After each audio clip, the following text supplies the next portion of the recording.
అందరికీ జై భీములు ఉద్యమ నమస్కారాలు తెలియజేసుకుంటున్నాను. ఆంధ్రప్రదేశ్ బేడబుడు సంక్షేమ సంఘం ఆధ్వర్యంలో మరి ముఖ్యంగా ఆంధ్రప్రదేశ్లో నివసిస్తున్న ప్రజానీకానికల్లా ఈ యొక్క ముఖ్యమైన సందేశం ప్రతి ఒక్క గ్రామంలోనూ, ప్రతి ఒక్క పట్టణంలోనూ, ప్రతి ఒక్క కాలనీలోనూ మన బుడగజంగ ప్రజలు వినాలని చెప్పి ఈ సందర్భంగా మీకు అప్పీల్ చేస్తున్నాను, కోరుకుంటున్నాను, విజ్ఞప్తి చేస్తున్నాను.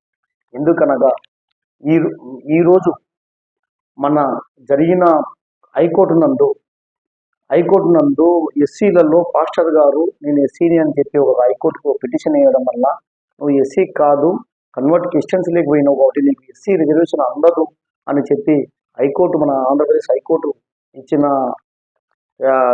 ఆర్డర్ని మీరు ఒకసారి పరిశీలించాలని చెప్పి ఈ సందర్భంగా నేను కోరుకుంటున్నాను. అందులో భాగంగానే అతను ఎస్సీలైనా దళితుడైనా కూడా అతను మతం మారిందనే ఉద్దేశంతోనే అతనికి రావాల్సిన హక్కులకు కోర్టు అన్యాయం ఇది సి లేకపోతావు అని చెప్పి ఏ విధంగా చెప్పిందో, దాంట్లో ఆంతర్యం ఏ విధంగా దాగిందో అదే విధంగా ఆంధ్రప్రదేశ్ బుడగజంగంలో కూడా మన కులం కాని వాళ్ళని రేపు కాదు మనం పేరెత్తిస్తే ఆ కులం మన కులం కాని వారు ఎక్కడ మనము ఎవరైనా ఒకరు కోర్టు కేసినా అది మనకు పూర్తిగా మన జాతికి నష్టం జరుగుతుంది అనేది గమనించాలి.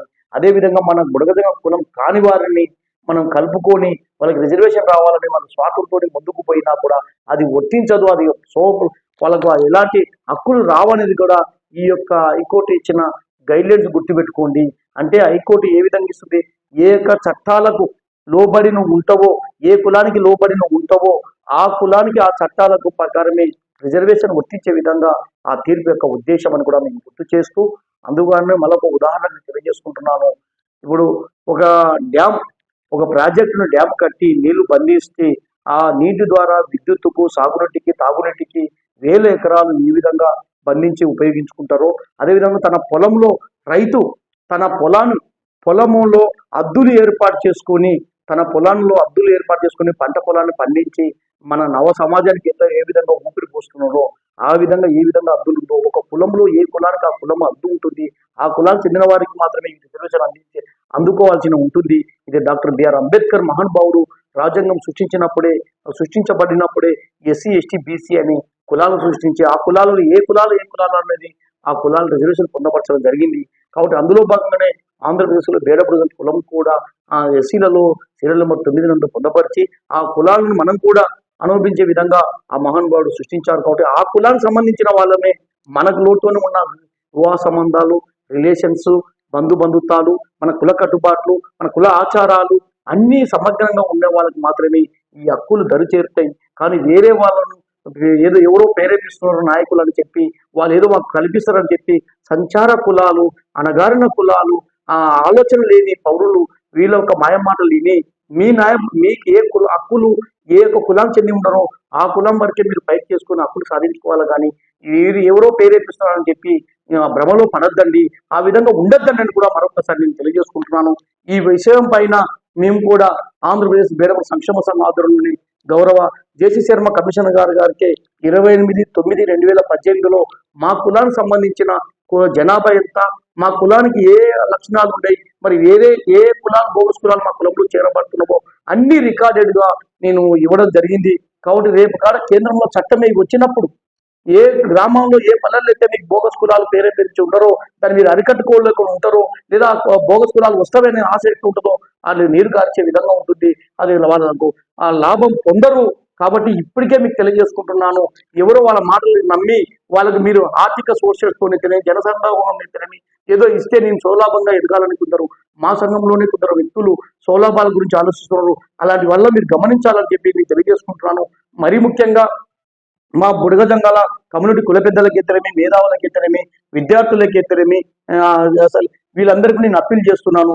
మన కులంలో తప్పు చేసిన వారు ఎవరైనా తప్పు చేసి ఉంటే వాళ్ళ కులములో మాట వినకపోయినా కుల బహిష్కరణ, కుల విధానాలకు ఉంటుంది, కులం మాట ధిక్కరిస్తున్నాడు అని చెప్పి అతని మీద చర్యలు తీసుకుంటామే. మరి అదే విధంగా ఒక చట్టంలో కూడా ఎవరైతే తప్పు చేసి ఉంటాడో, ఎవరైతే దొంగతనం చేసి ఉంటాడో, ఎవరైతే దోషిగా ఉంటాడో అతన్ని రక్షణ కల్పించి అతనికి ఏమైనా సపోర్టింగ్ ఉండి అతన్ని భద్రపరిచి అతన్ని కాపాడినా కూడా తప్పుగా నేరంగా చట్టం భావిస్తున్నప్పుడు మన కులంలోనే సంఘాల పేరుగా ఏర్పాటు చేసుకుని ఆంధ్రప్రదేశ్లో ఏర్పాటు చేసుకుని మన కులం కాని వాళ్ళని బోగస్ కులాలను ప్రేరేపిస్తూ వాళ్ళ కాడ దండుకుంటూ విధానం వలన వాళ్ళ మీ జన రాజకీయంగానో లేదా సోలాభాలను ఎదగాలని చేసిన విషయాన్ని మేము కట్టినట్టు కూడా ఆంధ్రప్రదేశ్ బేడపడ సంక్షేమ సంఘం యథార్థాలు అన్ని చూపిస్తున్నప్పుడు దానిపైన ఒక లేఖ మన కులం కాని వాళ్ళు మన ఊరు కాదు కదా అని ఒక లేఖ రాసి ఇవ్వమని వాళ్ళ లెటర్ ప్యాడ్ మీద మేము అడుగుతున్నా కూడా ఇవ్వకుండా మబ్బ పెడుతుంటే వాళ్ళకే పంతాస్పడి పెద్ద మనుషులారా మీరు కూడా నేరస్తులు అలాంటి కులాలకు ఎవరైతే ప్రేరేపించి జాతికి ద్రోహం చేసిన కులాలకు మీరు సపోర్టుగా ఉంటారో అందరూ నేరస్తులుగానే భావించబడుతుంది. రేపు భవిష్యత్తులో రేపు సర్టిఫికేట్ ఇచ్చేటప్పుడని కూడా మేము తెలియజేసుకుంటున్నాం. ఈ విషయం పైన మీ ఇష్యూ పైన రేపు కాడ మేము కోస్తా ప్రాంతాలకు రాలేకపోవచ్చు. ఆంధ్రప్రదేశ్ బేడపడ సంక్షేమ సంఘం మా గమ్యము మా ఆలోచన ఏంటంటే కేంద్రంలో చట్టం చేసి ఇంప్లిమెంట్ చేసి 2002 అమెండ్మెంట్ చట్టంలో ఏ విధంగా ఆంధ్రప్రదేశ్లో లేరని తొలగించబడిందో దాన్ని ఇంప్లిమెంట్ చేయించుకొని తెలంగాణలో కాదు ఆంధ్రప్రదేశ్లో కూడా బృహదంగాలు ఉండాలని చెప్పి రాష్ట్రపతి ఉత్తర్వులు సవరణ జరిగినాక ఇక్కడ జీవో ఇంప్లిమెంట్ అయిన తర్వాత అప్పుడు ప్రతి ఒక్క గ్రామానికి ఆంధ్రప్రదేశ్ బేడపడ సంక్షేమ సంఘం ప్రతి పల్లెకు ప్రతి పట్టణానికి ప్రతి గ్రామానికి ప్రతి జిల్లాకు అన్ని తిరుగుతాం. మాదైన లేఖలు కూడా గవర్నమెంట్కి ఇస్తాం. మాకన్నా రికార్డెడ్ ఉండయి. దీన్ని అమలు పరచాల్సిన బాధ్యత ప్రభుత్వం పైన ఉందని కూడా ఒత్తిడి తీసుకొస్తాం. ఆ రోజు మీరు ఎవరైతే పత్తా చెప్పి అన్యాయం చేసి జాతి ద్రోహం చేసినారో వాళ్ళందరూ కూడా మీరు కూడా తలదించుకోవాల్సింది వస్తుంది. కాబట్టి ఆ విధంగా ఉండకూడదంటే ఇప్పటికైనా మేలుకోండి. అన్యాయం జరుగుతున్న సంఘాలకు మీరు పత్తాసు పలకద్దండి. దాన్ని ఒక రూటుకు రేపుగా తీసుకొచ్చి మన కులాలకే న్యాయం చేస్తాం అనేది ఒక అగ్రిమెంట్ తీసుకోండి. నాయకుల కాడ ఏ సంఘాలు ఎన్నైనా పెట్టుకోండి, కానీ దానికి ఒక అగ్రిమెంట్ తీసుకుని విధి విధానాలు రూపురేఖ చేయాలని చెప్పి తెలియజేసుకుంటున్నాను. మరీ ముఖ్యంగా కోస్తా నుంచి కొందరు నాకు ఫోన్లు చేస్తున్నారు, జేఏసీ ఏర్పాటు చేస్తున్నాం, మీరు కూడా దీనికి రావాలంటున్నారు. మొట్టమొదటిసారిగా కలిసి ఉంటే కలదు సుఖమని చెప్పి ఆంధ్రప్రదేశ్ బేడపడ సంక్షేమ సంఘం ద్వారా ఎన్నో వీడియోల ద్వారా నేను తెలియజేశాను. కానీ ఒక రూల్స్ రెగ్యులేషన్, ఒక అజెండా, ఒక తీర్మానం అనేది లేకుండా ఉంటే మేము కట్టుబడి రాలేము అని తెలియజేశాం. ఇప్పుడు కూడా నేను వాళ్ళు జేఏసీ ఏర్పాటు చేసే వాళ్ళందరూ కూడా నేను ఈ వాస్తవాలు తెలియజేశాను.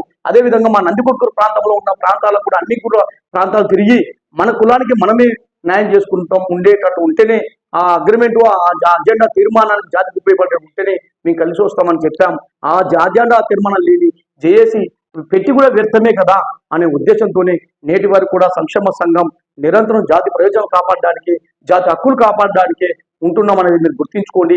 ఎవరైతే నిజాయితీగా నిక్కచ్చిగా పనిచేస్తున్నారో ఆర్థిక విశ్వసనీయతేమి, అదేవిధంగా వారికి న్యాయబద్ధంగా ఉండే వాళ్ళకి ఇచ్చి ఆదుకొని జాతికి మేలు చేసే విధంగా ఉండాలి. కానీ స్వార్థపూర్తితో చేసే వ్యక్తులను మేము యథార్థం ఎండగడుతున్నా కూడా వాళ్ళకి సపోర్టుగా ఆండాలుగా ఉండి వాళ్ళ యొక్క తప్పు విధానాలను రూల్స్ రెగ్యులేషన్స్ జాతికి ఉపయోగపడే విధానానికి కట్టుబడి ఉండేగా ఒక అగ్రిమెంట్ ఒక తీర్మానం లేకుండా వాళ్ళకి పద్ధతుగా పలుకుంటే మీరు కూడా రేపు భవిష్యత్తులో జాతికి ద్రోహులుగా నిలబడతారని చెప్పి ఇట కుల ప్రజలకు మేధావులకు అదేవిధంగా కుల పెద్దలకు కూడా తెలియజేసుకుంటున్నాను. ఆ విధంగా కూడా ఇప్పటికైనా సరే కేంద్రంలో చట్టం చేసుకుని న్యాయం చేసుకునే విధంగా మనందరి సహకారము ఉండి మేలు చేసుకుందామని తెలియజేసుకుంటూ ఈ విధంగా జాతికి ఎవరు తప్పు చేస్తున్నారో ఒక అగ్రిమెంట్ ఒక తీర్మానం పూర్వకంగా చేసినప్పుడే మీ గల్లెలో మీ పల్లెలకు మీ పట్టణాలకు మీకు వచ్చినప్పుడు ఆ కమిటీలను మాత్రమే మీరు స్వాగతించాలి. లేకపోతే అది ఆ సంఘాలను మీరు స్వాగతించద్దని కూడా ఈ సందర్భంగా తెలియజేసుకుంటూ జై హింద్, జై బృహదంగం, జై జై బృహదంగం.